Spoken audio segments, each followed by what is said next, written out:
நம்ம வைகை ஆறுதான் அழகர் ஆத்துல இருக்கிற வைபவம். மதுரை மீனாட்சி அம்மன் இந்த மண்ணோட உண்மையான குணம், உணர்வு பூர்வமான மண் இது. அது மட்டும் இல்ல, இந்த மண்ணில் வாழ்ற மக்களும் அவர் யாருன்னு உங்களுக்கும் தெரிஞ்சிருக்கும். சினிமானாலும் சரி, அரசியல்னாலும் சரி, நமக்கு ரொம்ப ரொம்ப பிடிச்சது புரட்சி தலைவர் எம்ஜிஆர் அவர்கள் தான். அவரோட பழகிறதுக்கு எனக்கு வாய்ப்பு கிடைக்கல. ஆனா அவரை மாதிரியே குணம் கொண்ட என்னுடைய அண்ணன் புரட்சி கலைஞர் கேப்டன் விஜயகாந்த் அவர்கள் பழகிறதுக்கு எனக்கு நிறைய வாய்ப்பு கிடைச்சது. அவரும் இந்த மதுரை மண்ணை சேர்ந்தவர் தானே, அவரை மறக்க முடியுமா? தமிழ்நாட்டு மக்கள் உணர்வுபூர்வமா உண்மையா நம்ம பக்கத்திலே நிக்கிறவங்க, அதுக்கு ஒரு மிகப்பெரிய அடையாளம் தான் இந்த மதுரை மண். நம்ம தமிழக வெற்றி கழகம் கையில் எடுத்திருக்கிற அரசியலும் அப்படித்தான்.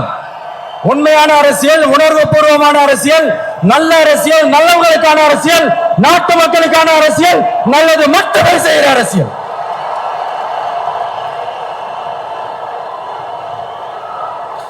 இது நம்மளுடைய இந்த இரண்டாவது மாநில மாநாடு வாகை சூடும் வரலாறு திரும்புகிறது. அப்படி இந்த மாநாட்டுக்கு பேர் வச்சிருக்கிறோம். 1967 1977 நம்ம தமிழக அரசியல் ஒரு மிகப்பெரிய ஆட்சி அதிகார மாற்றங்கள் ஒண்ணு நடந்துச்சு இல்லையா?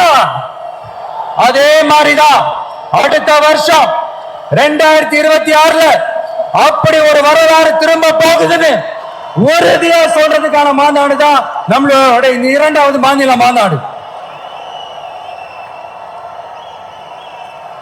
விக்கிரவாண்டி வீசாலையில் நம்மளுடைய ஃபர்ஸ்ட் மாநாடு நடத்தணும், வெற்றி கொள்கை திருவிழா. அதுக்கப்புறமே நீங்க பார்த்திருப்பீங்க, தமிழக அரசியல் அந்த தப்ப வெப்பத்தையே மாத்தினுச்சு. நமக்கு எதிராக எத்தனை குரல்கள். ஆனா உங்களுக்கு தான் நம்மளை பத்தி நல்லா தெரியுமே, எந்த குரலையும் காதலையே போட்டுக்காம மக்களோட குரலை மட்டுமே கேட்டுக்கிட்டு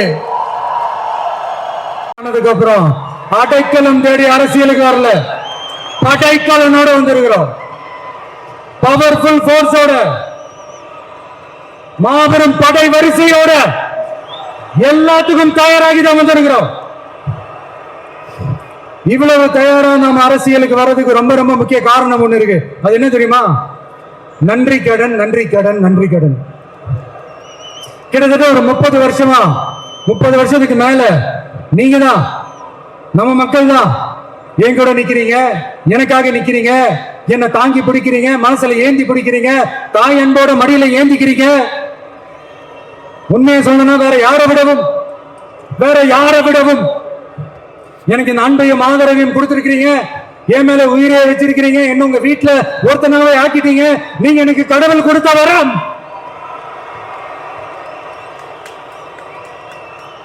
உலகம் பூரா நமக்காக நம்ம கூட நிக்கிற நம்ம மக்களை நான் எப்படி மறப்பேன்?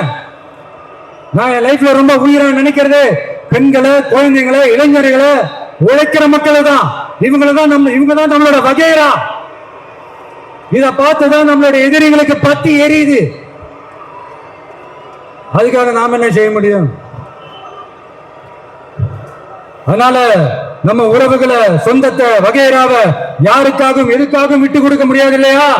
Here at this moment among this August gathering, I want to open my heart and say I enjoy people, I respect people, I worship people.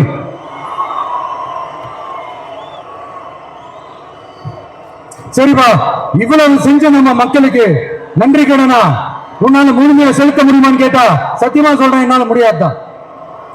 இன்னும் எத்தனை ஜென்மம் எடுத்தாலும் அந்த நன்றி கடனை என்னால தீர்க்கவே முடியாது. அப்புறம் என்ன மாணவ கடை நீ வந்திருக்க அதானே கேக்குறீங்க? மைண்ட் வாய்ஸ் கேட்ட மாதிரி இருக்கு. வாழ்நாள் முழுக்க நம்ம மக்களுக்காக ஆதரவா துணையா நிக்கிறதை தவிர, அவங்களுக்காக உழைக்கிறதை தவிர எனக்கு வேற எந்த எண்ணமும் இல்லை. எனக்கு இப்ப வேற வேலையே இல்லை. இனிமே எனக்கு இதான் என் வேலையே, என் கடன் இனி என் மக்களுக்கு பணி செய்து கிடப்பதே. இப்படியா ஹார்ட் டு ஹார்ட் யதார்த்தமா பேசிய பழகிட்டோம். இதுக்கு மேலே எனக்கு மக்களுக்கும் இடையே இருக்கிற அந்த உறவை பத்தி நான் பேச ஆரம்பிச்சேன்னா ஒரு மாதிரி எமோஷனல் ஆயிடுவேன். அப்புறம் அதை கண்ட்ரோல் பண்றது ரொம்ப கஷ்டம்.